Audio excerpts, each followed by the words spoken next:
Alright mga bro. Pag may problema, mayroon dapat tayong solusyon mga bro. May karapatan tayong solusyon. Kung nakikita nyo yan mga bro. Ayan. Diyan po nakatas or dadaan ang tubig sa kabilang wall mga bro. Kasi itong area na to mga bro, double wall po ito. Wall to wall. Alright mga bro. Kung makikita ninyo yan mga bro. Diyan lahat dumadaan ng tubig mga bro. Kaya ang ginagawa kong solusyon sa problema na yan, ginawan ko siya ng kanal. Yan yung open kanal niya mga bro, nasa taas. Alright mga bro. Kasi nga once na umulan mga bro, kakatas lahat dyan yung tubig mga bro, yung stock sa kabilang wall mga bro.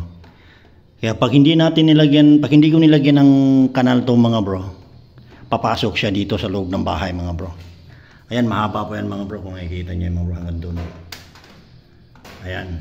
Yan po yung water leaking na problema dito sa bahay na to, at binigyan natin ng solusyon. Dapat pag once na may problema, dapat meron tayong agarang solusyon mga bro. Alright mga bro, yan po yung isa sa mga problema dito sa bahay na to mga bro. Once na malakas ang ulan, malakas din po talaga ang tubig papunta dito sa loob mga bro.